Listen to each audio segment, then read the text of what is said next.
Welcome to this third episode of Let's Talk Education, your weekly current affairs program that delves deeper into the new education curriculum. Joining me on this program is Mr. Garikai Nyawo, who is the headmaster for John Kawi Primary School in Makoni District, Rusape. Mr. Nyawo, welcome to the program. Thank you, Mary. Some stakeholders say headmasters and teachers were not consulted on the new curriculum. What is your take on that as a headmaster? My take is that is not true for the following reason. On the 28th of November 2014, every school in Zimbabwe was made a center to find the thinking, the views of parents and stakeholders on the old curriculum. They were also interviewed on what they felt should be included in the new curriculum. And that program in my school went on very well. And I think in most schools it also did. Secondly, on the 6th of January 2016, a breakfast meeting in Mtari was held to make people around aware of the new curriculum. Third, on the 23rd of March 2016, the Minister and PEMSEC held meetings with different districts, again making the stakeholders and teachers and headmasters aware of the impending and new curriculum. So I want to believe that people are aware of the new curriculum. With the introduction of the new curriculum, how are you handling the issue of timetabling? First, Marian, I want to explain that the new curriculum is not affecting all the students in the primary school. They are affecting ECDA and grade 1. The two grades belong to the infant education department. And these pupils end their lessons at 12 o'clock. We now have 7 learning areas and no longer subjects. Previously we had more than 10 subjects. Now we have 7 learning areas. And they quite fit very well without hassles in the program. In the junior sector, it's only the grade 3s who are affected, and the 9 learning areas. Again, the learning areas have been reduced from the 12 subjects that were there. I found it very possible to fit the new learning areas in the timetable, and these grade 3s as well finish at 1 o'clock. And of course, after lunch, they come for afternoon activities like physical education, math displays, which are included in the new curriculum. And I have not found any hassles in the timetable. Do you have adequate teaching and learning resources for the new curriculum? The new curriculum is not regarding old resources. The resources that were there are still useful in the new curriculum. Of course, the new curriculum has its own demands, like the need for ICT, equipment, and slowly and surely most schools are trying to acquire those materials so that learning goes on. For example, in my school, I have been able to acquire materials for performing arts by introducing guitars, mbiras, marimbas. But some of these equipment has ever been there in the schools. We are only adding so that the new curriculum goes on smoothly. After all, the teachers in the schools are trained, and they can make new teaching and learning equipment to fit the new learning areas. So I think we have adequate resources to carry on the new curriculum. And of course, we cannot wait implementing the new curriculum until everything is in place. If you don't want to marry a wife, make sure you have all the laboratory in place. So all I'm trying to say is adequate resources are available for the new curriculum to be rolled out. Mr. Nyawo, what does the new curriculum mean to you? Thank you, Marian. The new curriculum means a lot to me. First, the new curriculum is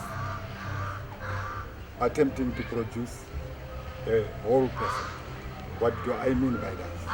First, the old curriculum was concentrating on the academics only. But the new curriculum is looking at the learner as a whole person who must be developed academically or cognitively who must be developed psychomotorically or physically, and thirdly, who must be developed morally. So the thrust of the new curriculum is to develop more academic skills and give children more. That's my understanding. Furthermore, if you look at the new learning areas, their attempt is to produce the whole person. There are maths and science working on the academic aspect of the child. Mass displays working on the psychomotor domain of children. And of course, performing arts, trying to build values, beauty in the learners. So we are producing a whole person. And I also understand, and I must explain the misconception that the minister, Dr. Lazarus Dogora, is driving this at full speed. We want to really applaud him for fully implementing the Nzira Masanga Commission into education and training. Because all these things, all these concepts are coming from a fact-finding mission that was done by the Nzira Masanga Commission. And to me, the new curriculum will not produce job seekers, but will also produce job creators. How are you handling the issue of timetabling? There is no problem in timetabling the new curriculum. The new curriculum is affecting ECDA grade 1s and grade 3s. ECDA and grade 1s belong to the infant school. And the infant school finishes its lessons at 12 o'clock. Now, because we have reduced learning areas and we have more subjects, it must be much easier to timetable. It's easier to timetable the learning areas to fit in between the beginning of school and the 12 o'clock. And this is exactly what we have done at John College. Regarding grade 3, they belong to the junior school. And the junior school finishes its lessons at 1 o'clock. Thereafter, after lunch, they can proceed to do afternoon work. And afternoon work is already incorporated in the syllabus. We have already alluded to physical education, which mainly concerns gymnastics, ball game skills. It also looks at mass displays, and mass displays again are gymnastics. So you see, it's much easier to implement the new curriculum than it was to implement the old curriculum in terms of timetable, because the learning areas run into one another. And while we are doing performing arts, you can't do that without doing music. You can't do that without doing some gymnastics. You can't do that without developing the values and attitudes in children. So this is how we have timetable, and without problem. There have been a number of complaints raised around the upgraded curriculum. What is your comment on that? The complaints must not be taken as wild things. It is natural that each time we bring it, people for some reason or the other attempt to resist. And it's known. But with time, we will continue to educate. We will continue to start. And we will continue to engage. Finally, the game will be won. And I think it's just a question of time. With these meetings and with this program, I think people will begin to appreciate that there wasn't much in the old curriculum like they will find in the new curriculum. Mr. Nyawo, thank you so much for your time. You're welcome, Marion.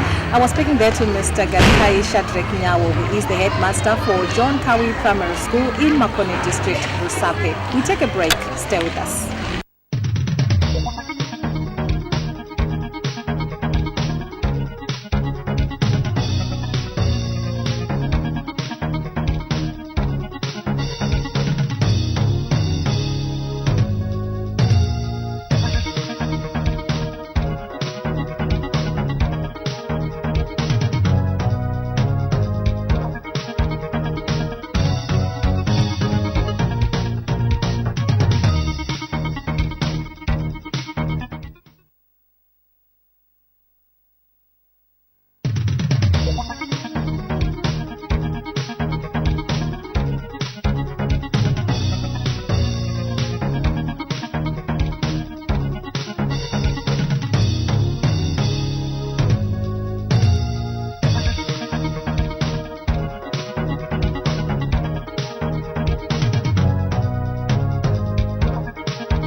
Welcome back. You're watching Let's Talk Education. In this segment, I'm now joined by Mrs. Edna Mautsi, who is a teacher for children with special needs at Baines Junior School in Bulawayo. Mrs. Mautsi, welcome to the program. Thank you, Marion.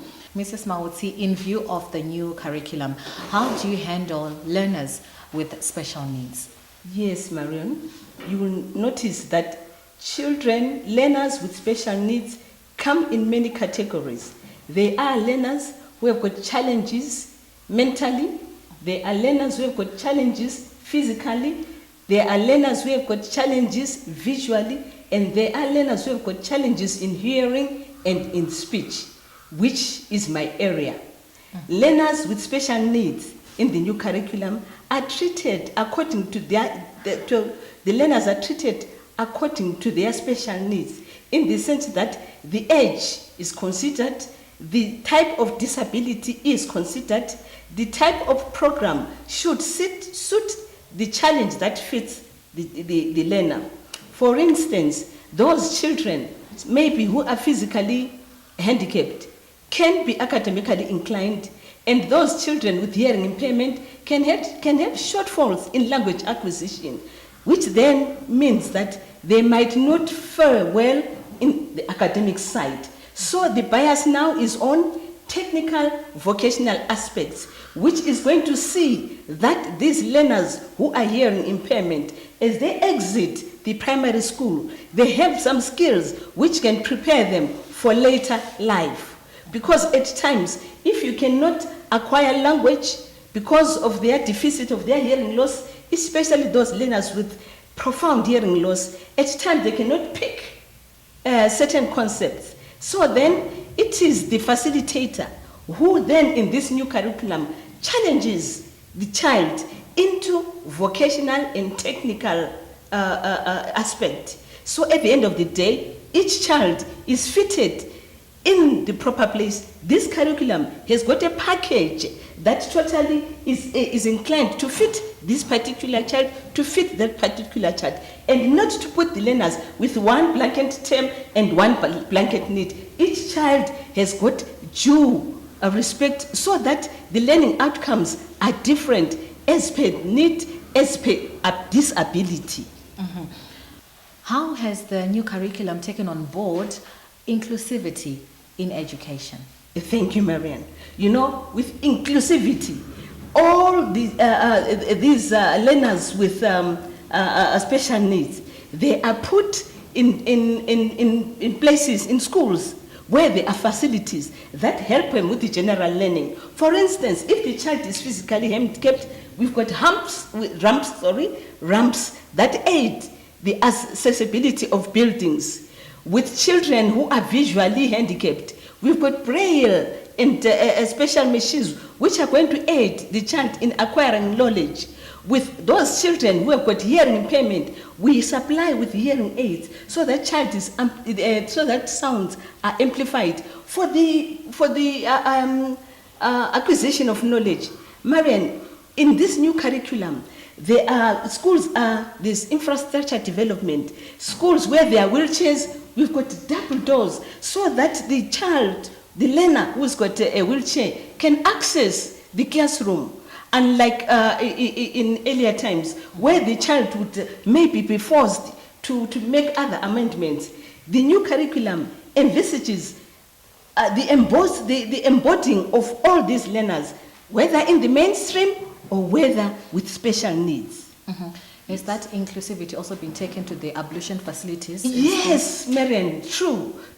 There have been ablutions that have been customarily designed to fit these learners who have got these various special needs. Mm-hmm. And for that matter, in the pre-service tertiary for teachers with who are training to be teachers, there is an aspect whereby the prospective teachers, students, they are given insights into the knowledge of signing, so that as they go out, when they meet with such a child, they can be able to communicate. Mm-hmm. They are also taught how to read Braille, Unlike yesterday, yesterday you had to go to a special college where you will be given insights into sign language, insights into Braille. But now, with the new curriculum, it's different. So all the teachers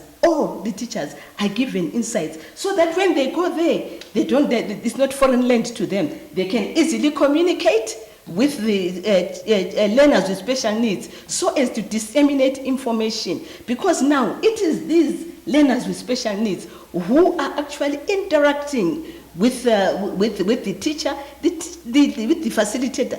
They do problem solving, they do ICT, information and communication technology, using computers, using Braille machines. Now that the teacher is well equipped in the new curriculum, they are together. They are operating on the same level, which makes it easier for acquisition of knowledge or for dissemination of information, Marion. Mm-hmm. And finally, Mrs. Mautsi, do learners with special needs also write exams at the end of grade 7? Yes, they do, Marion. It is very good that these past 3 years, ZIMSEC has made a program that especially for our learners with special needs, with hearing impairment. Okay. As I've told you, that they've got challenges in communication, in hearing, in actually understanding concepts. ZIMSEC has come up with a system whereby in grade 7, the examination, especially the language examination or the mathematics, they are given another paper, not watering down the original one for the mainstream children, but a paper which has got less verbally expressions and simplified in such a manner that they can understand the concept of what the examiner wants. And for that matter, the facilitator, he or herself, stands as an interpreter when the child is writing the exam, not to give cues or to give answers, but to aid the child through what is called a resource album. This resource album is used throughout the learning process, throughout the term.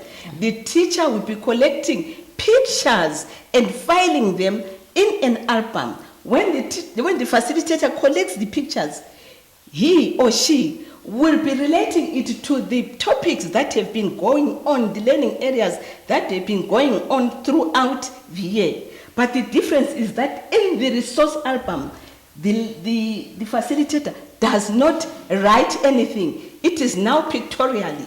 Since the hearing impairment their visual aspects come stronger. So the facilitator puts pictures in the resource album so that maybe when there's a comprehension about a wolf, instead of the child, the learner, trying to think what a wolf is, the facilitator, the interpreter, takes out the picture of a wolf and just displays it on the learner. Then the learner, with memory, then can say, we had this story was about this. Then it helps the memory of the child, thereby enhancing the outcome of that exam, because it is aiding the child, but not putting the answers, Marion. Even in mathematics, they put less story sums, so that the story sums isn't there in the form of words, a lot of words. Mm-hmm. When it comes to the grade 7 at national level, for learners with special needs, they put less words, so that the child actually can work the sums to reach to the expected outcome.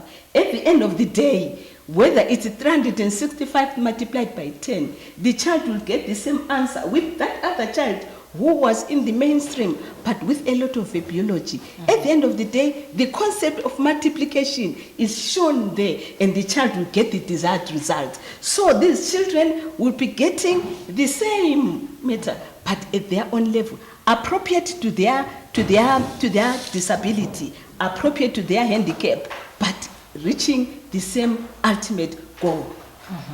Mrs. Mautsi, thank you so much for your time. Thank you, Mariam. I was speaking there to Mrs. Edna Mautsi, who is a teacher for children with special needs at Baines Junior School in Bulawayo. On that note, we've come to the end of this edition of Let's Talk Education. Let's meet again next week at the same time. Good night.